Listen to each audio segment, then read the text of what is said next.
Okay, welcome back to the show. You are listening to Rich and Paul, and if you're here for the first time, it is the Levett-ating Trends podcast, and we are talking all about IT and cloud solutions, and in particular for this episode, schools.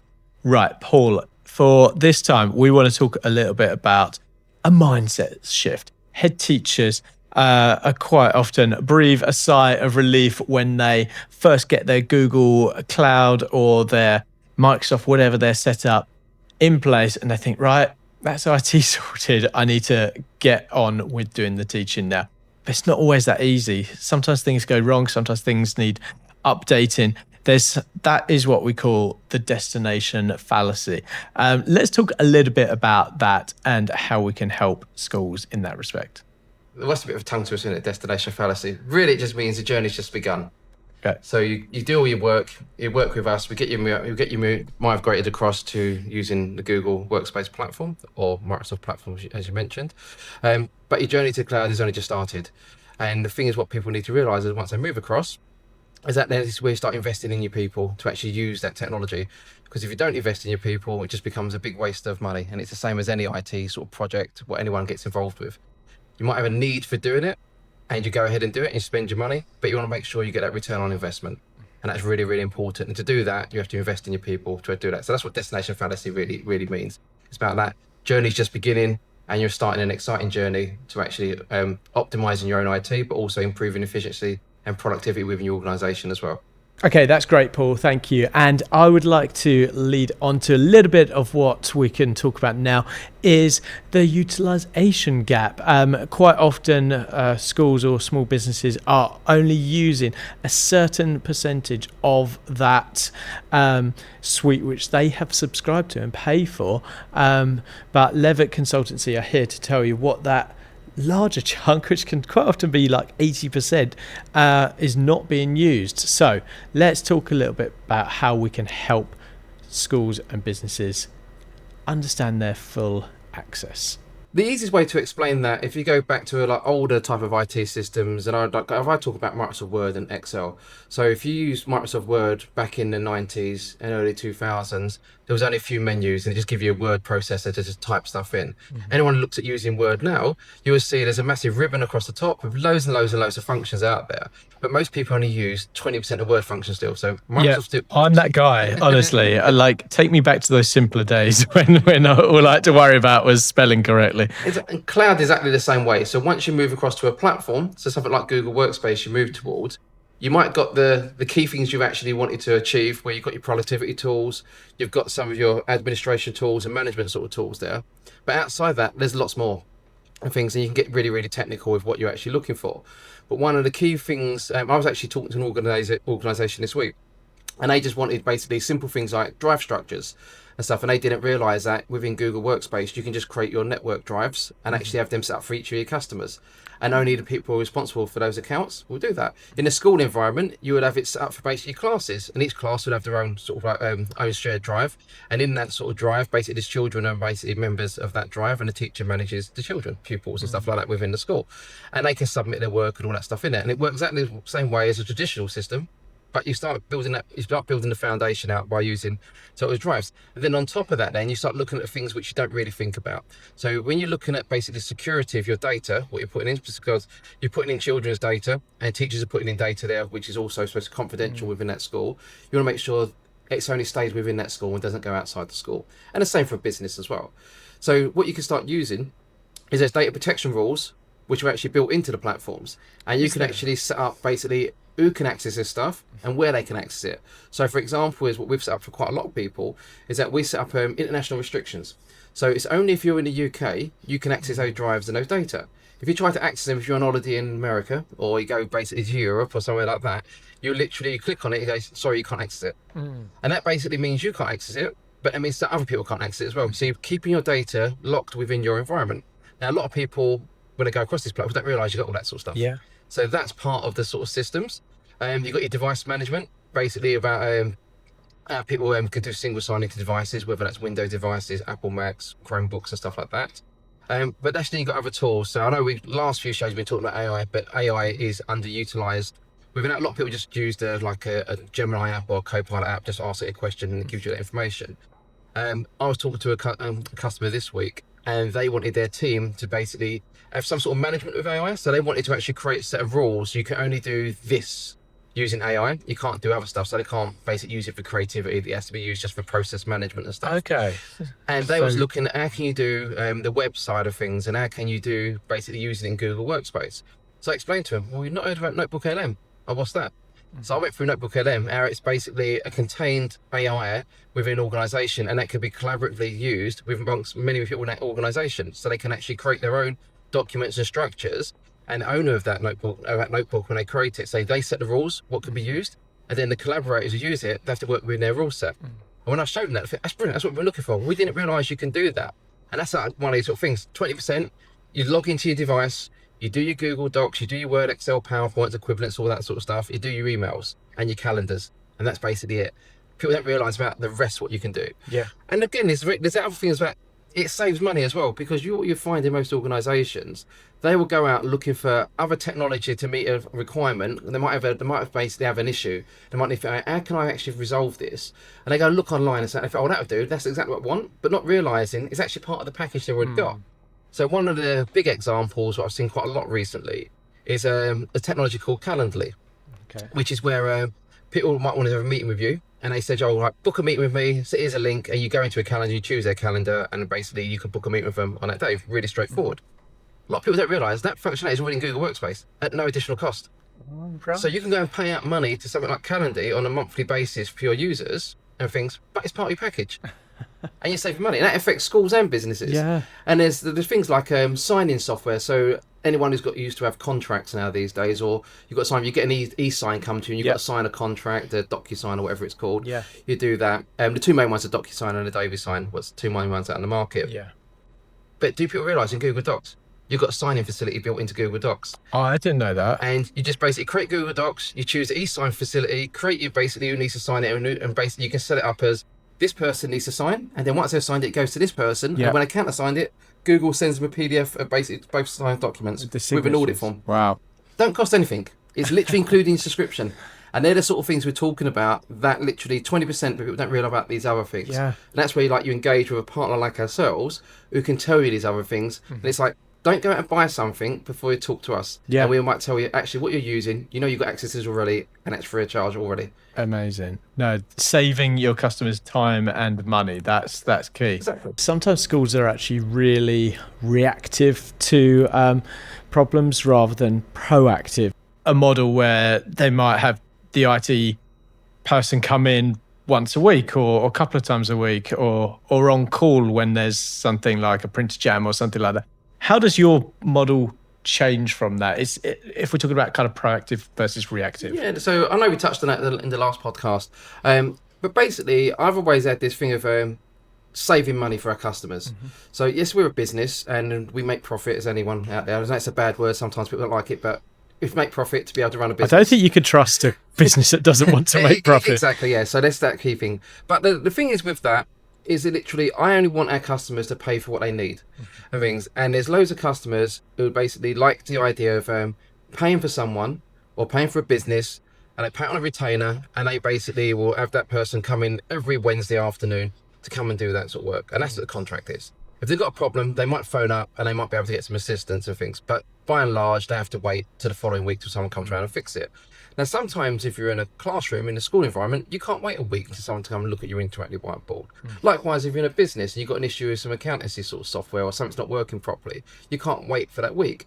But that's what people do. They wait for that week because that's what they're ingrained to do. They know their contract's that. Slow down business productivity to a halt. Exactly. So the idea is, and it's very simple, is literally we provide a service where it's based on a number of hours throughout the year. So you just buy a number of hours throughout the year, and you get support as and when you want that. So you'll just phone up our service team, and 90% of the calls will come through our service team. They can deal with that sort of straight away. Wow. And things for you. The 10% they can't do it because it needs an on-premise sort of visit, then someone gets scheduled, and it's added to their scheduled list, and they will come and visit you within that week. Yeah. So you don't have to wait another week. As soon as it happens, literally, if not the same day, next day, basically someone will come out and resolve your issue for you. And you ain't waiting for that week. And you're only actually, and that means that person who goes to your business is only basically doing it for the hours what you've purchased. Right. And that means literally you're only paying for that sort of time, as opposed to someone coming round in a week's time to wait to fix that. But also on the negative side of that, if you've got no jobs for that person to do, and they come into your premises, then they're doing nothing for that half a day, and you're paying for that person to sit there. So you're literally paying for someone to be in your premises to have tea and coffee and things with nothing to do. Have a little chat. Yeah. Exactly, and that's the thing. They could sweep the leaves in the yard or something, couldn't they? So the idea is literally we try to provide value. Yeah. So literally, if you've got a problem and it takes 2 hours to fix, and it's in your service contract, someone comes out and fixes it within 2 hours. Amazing. They do it like that. So you're only paying for what you're actually using. Okay, yeah, because I was going to ask, obviously, the reason a lot of people go down this retainer route is because retainers tend to be quite cost effective, and you've got a fixed set of outgoings. You know what you're paying each month. You're paying that Wednesday afternoon slot or whatever for that consultant to come in. But how does your model differ from that? I know there are cost-effective solutions within that service plan. Yeah, so we have a retainer model as well. So, Okay. so like we have a normal service contract. So you have like a 3-year sort of service contract with ourselves, and you pay literally monthly or annually or quarterly, depending on how your finances, how you want to do that. So we're on a retained sort of basis, and you just get a block number of hours, and you use them throughout the year as and when you need them. So that's the point of difference, isn't it? It's those number of hours that are used depending on the problems. Like, so say one week you might have 10 problems, you'll be ringing you 10 times. Next 2 weeks you might have no problems because you fixed it all.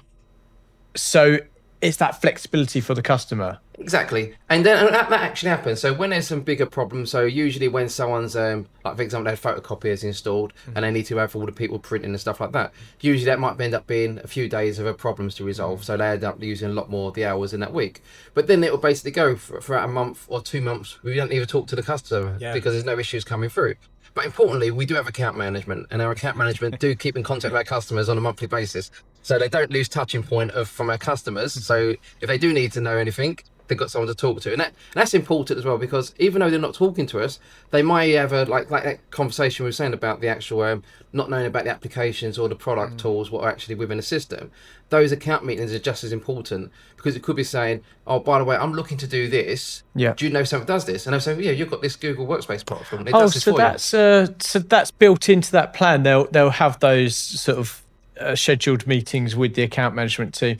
And also, I know you send a nice email out with like top trends of the week. Obviously, they have access to this podcast as well, ways of understanding what is happening in the wider Google world, as well as the other services that you provide. Exactly. And importantly, is that the account meetings that come out of those hours. So the hours is only technical support. So it's only the support, and the consultative side of things is actually the hours are used for. Yeah. Account management and advisory services and things, that's free of charge to our customers. Amazing. Wow. Well, it's worth signing up just to get those, because they are really invaluable for the customer.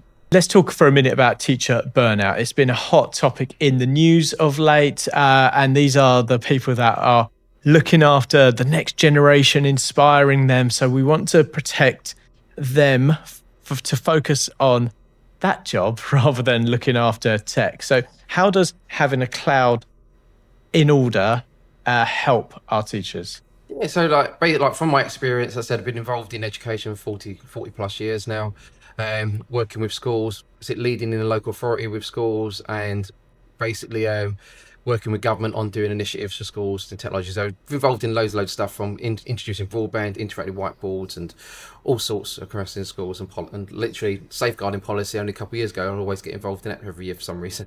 I always get reached out by our local MPs, ask those sort of questions. So was I able to input into something, which is fair enough. Absolutely, you're an expert in that field, so it's great that you're able to offer. But one of the things we see is that the actual for a teacher just wants to be able to come into work and just do their jobs. It's the same in any field, to be fair. You just want to come to work and do the job. And the last thing you want is basically technology sort of like going wrong. So going to a cloud environment, it basically takes away some of the issues we have with hardware. So in a hardware-led environment, which is like servers and client devices, if your workstation breaks or if the server goes down, literally you don't know what to do. You've got to look at plan B. How are you going to teach? What do you actually have to do? That's when the whiteboard comes out, and then you have to start doing basically more traditional sort of teaching back in like the 80s where there wasn't the technology. You have to start doing that. But with the cloud sort of technology, if your PC is broken, you can easily just go and get a Chromebook or a laptop, and then just basically you sign in again with your account, and all your details, all your product, all your stuff you've got open, and what you're working on will just follow you. So all your data just follows you everywhere. And if you've got basically presentations, you've got basically work on the screen, project work and things actually on the screen. When the computer failed, the cloud technology will save your work at that point of failure. So when you turn your new device on, it can start from that device point of failure again as well. So it literally keeps you that consistency, gets that business continuity going on your system. But also importantly, is one of the things what we're a great advocate for within our sort of like cloud strategy, which we put forward to all of our customers, is that we always say to them, if you don't invest in your hardware and don't invest in your cloud technology and invest in your software on a regular sort of basis, the biggest issue is literally you're going to end up having problems further down the line, because technology grows old, and technology grows old very quick. So if you've got a basically regular refresh plan in place of refreshing hardware, refreshing basically and making sure your licenses and using the right license stuff, you'll have happier time working with sort of technology. Cloud is one part of that, and we're big advocates of doing the cloud, just simply because is that the worst thing you can happen in a classroom and in a business is that you're actually working on a product, doing something, and then all of eventually the computer crashes and you've lost all your data, and you think, where do I start from again? At least you know when you're working in cloud technology, if your computer goes, you haven't lost your data because your data is still safe and stored within that cloud environment, and that allows you to basically log back in and get access to it, so you can do that calmly and things. And teachers who are using cloud technology are basically finding themselves basically in a sort of better place and not as stressed when technology happens, because they know, computer's broken, they know to go and get a laptop out or to go and get another device, and they can just sign in and all their work is still there. I've been with teachers who have been literally crying when they've used Windows Server side of things, and Windows Server's gone, no backup in place, and lost all their planning work for the whole year. Oh my gosh. And the backups haven't been backed up properly, and it's literally they come and talk to us, and then we try to put that business continuity in place, and that's where the cloud comes in place to do all that. And that's where we sort of come from, is making sure that technology just works for a teacher, because all the teacher wants to do is go in a classroom, sign in, their work's there, and just teach. And the same for students as well, because they just want exactly the same. Last thing you want to do as a teacher is literally got your classroom all using Chromebooks or using devices, and all of a sudden you've got loads of problems, and teachers can lose up to basically 30 minutes of their time teaching just on basically making sure students are logging in properly, they've got getting all their issues out of the way. So like I had examples of when Wi-Fi technology became a thing in schools about 20 years ago. Lots of schools thought, that's great, go get 30 laptops, put them in the classroom, and it literally took a teacher 30 minutes logging all the children in. That's just that, because there was bandwidth issues, because wireless can't support everyone logging at the same time. You have to do them individually, logins to allow the bandwidth to work and stuff like that. But when you're using cloud technology and you start using things like Chromebooks, a teacher can easily log in to those systems within 30 seconds. So when you turn a Chromebook on, everyone's had a Chromebook, if you turn a Chromebook on, it literally boots up within 30 seconds. And that's one of the key requirements to actually have a Chromebook. That's how Google put in place, saying, if you want to be a manufacturer to make Google Chromebooks, they have to turn on in a set amount of time. And they also have to last up to 7 hours. Oh, so you don't have to charge it all day. Every Chromebook is a minimum of 7 hours. You don't get Chromebooks that last 2 hours or 3 hours. And the idea is that in a teaching environment, that's supposed to last the whole day. So if a student's got a Chromebook, they can log in quickly, sign in, and they've actually got access to their work straight away, and that will last them for the day as well. Brilliant. So that's why the cloud technology supports that, where traditional technology at its place, but people need to move on to the 21st century technology now, where it's built for the 21st century, and it's built for the students who actually are enrolled in the 21st century now as well. Love that, Paul. That is so good. Let's round off the show just by talking about the strategic future with schools. Why should schools kind of get involved with Levett Consultancy, and what is going on in the future? Yeah, so we always take a consultative approach with our schools. So we always have like a soft sales way of actually talking to schools, because again, we got to sort of sell services to be able to survive. But we always try it from an advisory point of view, because by and large, we are a consultancy at the end of the day. So I am basically chartered with the British Computer Society, and basically I have consultants work for me, and literally their work to the ethos of what we try to achieve as our business, which is a consultative first approach. So the idea is that customers will come to us with a problem. It could be something's not working correctly. It might be not knowing something. and we'll work with them on that sort of problem. And we'll work with their local IT teams. We'll work with any companies who work with the support and up the wider community on that side, with all the aim of actually helping them get through that sort of problem. And then if there's actually scope within there saying, actually, you need to be looking at this cloud thing, or they get best out of their cloud, we work with them on that. And if they're interested in working with us on a sort of like retainer sort of basis, we offer us, like before, we're doing a special offer for the Essex schools, where we're offering, £600 a year for 3 years. So £600 per year for 3 years. I should say that, rather, £600 for 3 years. Just being clarified on that. But it's a special thing just for the Essex schools to be part of that, where that enables them to get access to our support, their local teams to get access to that support, but also importantly to talk to us about the consultative approach. That if they're stuck with something and they need advice about something, easy to come and talk to us, and we try and give them that best advice and things there, or best of class advice because we're chartered. Brilliant. That's great to know. And what a cracking special offer. How can people get in touch if they want to take you up on that? So to get in touch with us is basically through normal means is through our website, levettconsultancy.co.uk, or they can call us traditional way, 01279 799 256 and things, or literally if you want to do an email, it's hello@levettconsultancy.co.uk. Brilliant. Thanks, Paul. And I've also got to mention, if anyone listening wants to know the 80% of the cloud which they are not utilizing, they can reply to your latest email with the word audit, and you guys will come in and do some work with them. So that sounds great. Yeah, that's great. Yeah, we also do that as well. So it's available to Essex schools. Brilliant.